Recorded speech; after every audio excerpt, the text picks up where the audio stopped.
목격한 북한 사람들, 북한 기자들, 북한 대표단들, 그들의 표정, 눈동자에서 이미 남북 대화가 어렵다. 북한의 경제가 성장해야 그때 비로소 남북 대화가 가능하다. 그렇게 말씀을 드린 바 있습니다. 이 방송을 시청하는 노스코리아 노동자 여러분들, 그 원인이 잘못이 과오가 여러분들 있는 것은 아니겠습니다만은 어쨌든 지도자 김정일, 김일성, 다음 김정은, 여러분들이 진심으로 한반도 통일을 위해서 고민한다면 가장 중요한 것이 무엇인가? 헌법을 뜯어고쳐라. 그것입니다. 그래서 오늘 본 기자는 남북 정상회담을 추진하고 시도하는 우리 이명박 정부 팀들도 있겠습니다만은 본 기자는 다시 한번 강조합니다. 그 키워드는 어디 있느냐? 그 핵심 포인트가 어디 있느냐? 북한 핵 문제 풀겠다는 김정일의 태도가 보인다면 우리는 평양 갈 수 있다고 청와대는 간접 메시지를 전하고 있습니다만은 아닙니다. 잘 들으십시오. 여기서 우리 이명박 대통령 정부 팀들 잘못 판단하면 또다시 국가 유신이 손상됩니다. 북한 핵 문제를 국제회담에서 풀어내겠지만은 결정적인 북핵 문제는 우리 미국 USA에서 처리합니다. 오바마 대통령 팀들이 처리해야 됩니다. 미국까지 우리 한국가가 아닙니다. 그 점을 우리 청와대가 착각하면 안 됩니다. 네, 김정일이야 이명박이 대통령 정도의 항복할 사람이 아닙니다. 북한 핵포기를 하려고 하는 그 김정일 집단에게 정상회담 한번 한다는 그 조건으로 만난다 해서 해결될 문제가 아니다. 그 점 명심하시고 우리 서울은, 우리 대한민국은 남북관계에서 가장 중요한 키워드는, 쟁점은 어디 있느냐? 국군포로. 북한에 남아있는 약 5,600명 이상 되는 국군포로, 그 노동들을 데려오는 것입니다. 그 다음 민간인 피자들도 많이 있죠? 그 사람들 데려오는 것입니다. 여러분들은 여러분의 국민 보호를 하지 않고 엉뚱한 쌀이나 비료나 보내는 그런 짓들은 해서는 안 된다. 엄격하게 대원칙 정하자. 이명박 대통령의 원칙 정책이, 대북 정책이 오늘 크다는 성과를 가져왔습니다만은 지금 이 시간부터 좀 더 신중을 기해서 김정일이가 핵을 포기하겠다 그 말 한마디에 얼씨구 소천 한 마리 끌고 올라가듯이 평양으로 올라가서는 안 된다는 것을 말씀드립니다.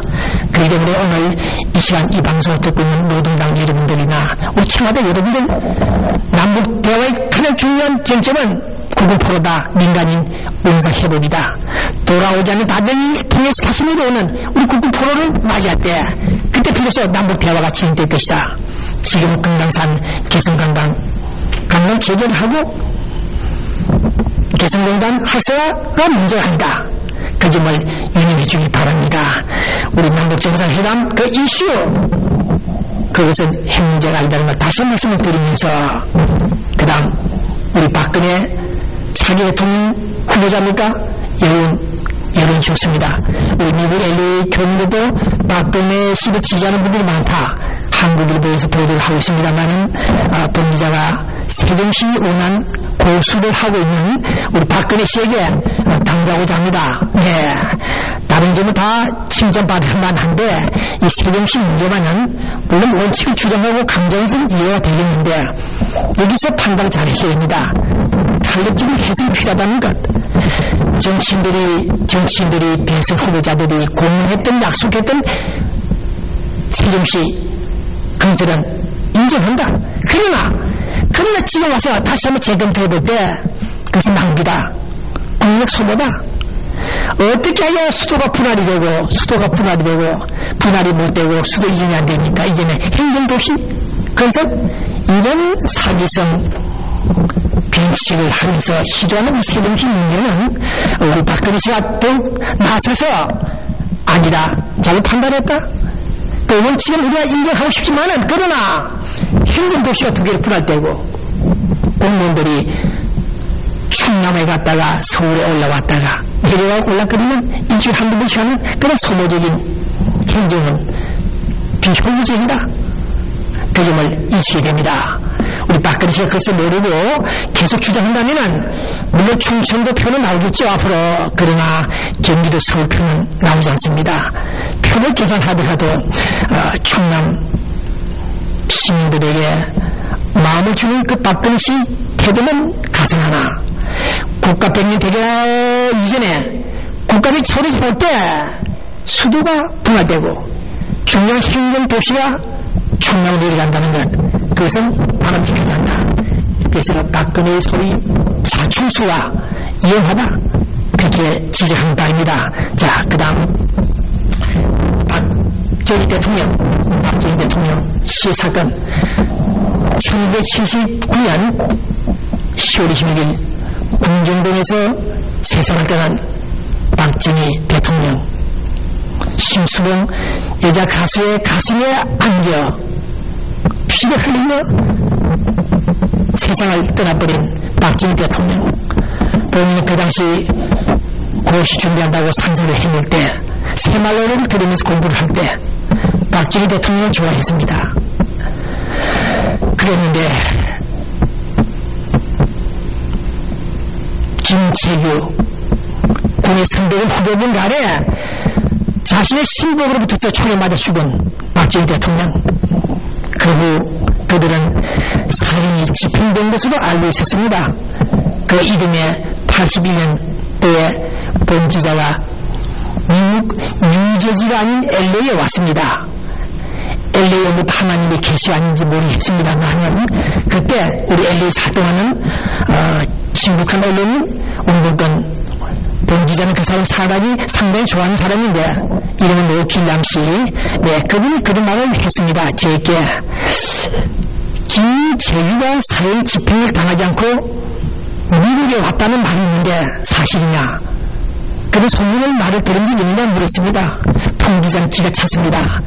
사형 집행당할 김재규가 살아서 미국에 왔다? 도저히 이해할 수가 없고 그때부터 의심하기 시작했습니다. 김재규가 살아있는가? 정말 사형 집행을 당하지 않고 미국에 왔나? 어디로 왔나? 살아있나?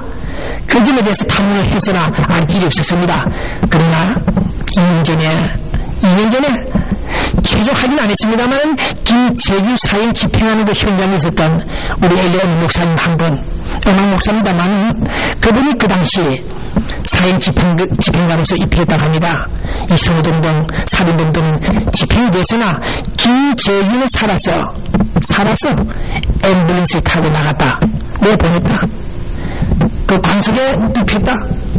그런 증언을 들은 바 있습니다. 그래서 본기자 일단 조심스럽게 인터넷 뉴스를 통해서 보도를 했습니다만은 어제 그저께 9월 23일 날 우연히 만난 유력한 인사 한 분을 만난 결과 그분은 전두환 전 대통령 가족들과 좀 친하게 지냈던 분이고 상당한 한국 정보를 갖고 있는 분인데 그분에게 제가 우연히 물었습니다.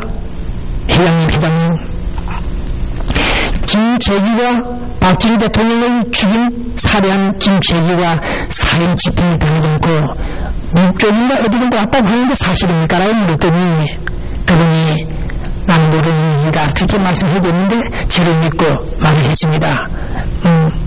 살아서 왔다. 지금은 죽었는지 모르겠지만 생사를 알 수 없습니다만은 어쨌든 그분의 예고는 김재규가 살아서 나왔다는 것은 인정하더군요. 그 정보는 전두환 당시 대통령 팀에서 흘러나온 것을 알고 있고 사실로 알고 있습니다. 군용기를 타고 성형수술한 그 얼굴로 군용기 타고 미국인지 어딘지 하여튼 날라 들어왔다고 합니다.